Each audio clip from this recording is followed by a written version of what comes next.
ಅಥವಾ ಸಂಭಾವನೆ ಅನ್ನೋದು ತುಂಬಾನೇ ಮುಖ್ಯ. ನೀವು ವರ್ಷ ಕಳೆದ ಹಾಗೆ ಯಾವುದೇ ವೃತ್ತಿಯಲ್ಲಿ ಇದ್ರೂ ಕೂಡ ಸೊ ನಿಮ್ಮ ಫಸ್ಟ್ ಪೇಮೆಂಟ್ ಎಷ್ಟು, ಇವತ್ತಿಗೆ ಎಷ್ಟು ಬದಲಾಗಿದೆ, ಯಾವ ರೀತಿ ಅದನ್ನು ನೋಡ್ತೀರಿ ಅಂತ?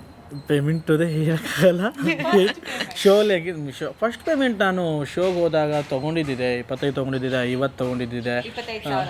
ಫಸ್ಟು ನಾವು ಅಂದರೆ ಸರಿಗಮಪ ಆವಾಗ 9.5 years ಹೋದಾಗ, ಅದಾದಮೇಲೆ 50 ಅದೆಲ್ಲ ಇದೆ ತುಂಬ. ಅದು ಹೆಂಗಿದ್ರೆ ನಾವೇನು ಸಾಂಗ್ ಆಡ್ತೀವಿ ನಮಗೂ ಒಂದು ಜೀವನ ಅಂತ ಇರುತ್ತೆ.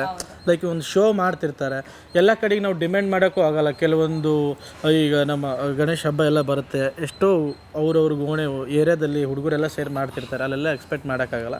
ನೋಡಿ ಮಾಡಿ ಅಂದರೆ ಇವಾಗ ನಾವು ತಿಂಗಳದ್ದೇನೆಂದರೆ ನಮಗೆ ಅದೊಂದು ಪುಣ್ಯ ಏನಂತ ಗೊತ್ತಿಲ್ಲ. ಈಗ ನಾನಾಗಲಿ, ನಮ್ಮ ಹನುಮಂತ ಆಗಲಿ, ಚೆನ್ನಪ್ಪಣ್ಣ ಆಗಲಿ, ನಮಗೆಲ್ಲ ಅಷ್ಟು ವರ್ಷದಿಂದ ಇಲ್ಲಿ ತನಕನೂ ನಾವು ಹಂಗೆ ಹೋಗ್ತಿದ್ದೀವಿ ಅಂದರೆ ಶೋಸ್ಗಳು ನಮ್ಗೆ ತುಂಬ ಬರ್ತಿರುತ್ತೆ. ಆ ಜನದ ಪ್ರೀತಿ, ಅದಕ್ಕೇ ಜನಕ್ಕೆ ಮತ್ತೆ ಒಂದು ಥ್ಯಾಂಕ್ಸ್ ಹೇಳ್ತೀನಿ ನಾನು. ಆ ಶೋಸು ಮತ್ತು ನಮಗೆ ಸಿನಿಮಾ ಸಾಂಗ್ಸ್ ಆಗಲಿ ಬೇರೆ ಬೇರೆ. ಸೊ ಹಂಗೆ ಇಲ್ಲಾಂದರೆ ಇಲ್ಲಿ ಬೆಂಗಳೂರಲ್ಲಿ ಇರೋಕ್ಕಾಗುತ್ತೆ.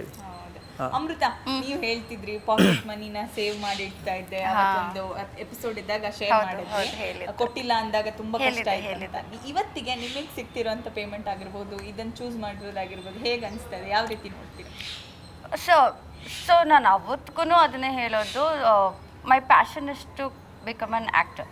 ಸೊ ಅದರಿಂದ ಅದ್ರ ಪೇಮೆಂಟು ಬರುತ್ತೆ. ಸೊ ಪ್ಲ್ಯಾನ್ ಬಿ ಆಗಿ ಮಾಡೆಲಿಂಗ್ ಮಾಡ್ತಿದ್ನಲ್ಲ, ಸೊ ಮಾಡೆಲಿಂಗಲ್ಲೂ ನಂಗೆ ಪೇಮೆಂಟ್ ಬರುತ್ತೆ, ಫೋಟೋ ಶೂಟ್ಸು, ರ್ಯಾಂಪ್ ವಾಕ್ಸು ಅಂತ.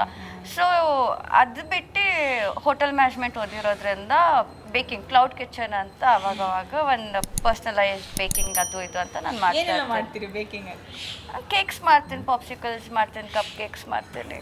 ಓಕೆ, ಸೇಲ್ ಮಾಡ್ತೀರಾ? ಸೇಲ್ ಮಾಡಲ್ಲ ಇವಾಗ ಸದ್ಯಕ್ಕೆ ಇನ್ನ ಅದಕ್ಕೆ ಬಂದಿಲ್ಲ ನಾನು. ಸೊ ಇವಾಗ ಜಸ್ಟ್ ಯಾರಾದ್ರೂ ಕ್ಲೋಸ್ ಫ್ರೆಂಡ್ಸ್ ಬರ್ಡೇ ಇಲ್ಲ ಅಂದ್ರೆ ಏನಾದ್ರೂ ಹತ್ರ ಇದ್ರೆ ನಾನೇ ಒಂದ್ಸತಿ ಮಾಡ್ಕೊಂಡು ಹೋಗ್ತೀನಿ. ಅದು ಟೈಮ್ ಇದ್ರೆ ನನಗೆ, ಇಲ್ಲಾಂದ್ರೆ ಇಲ್ಲ.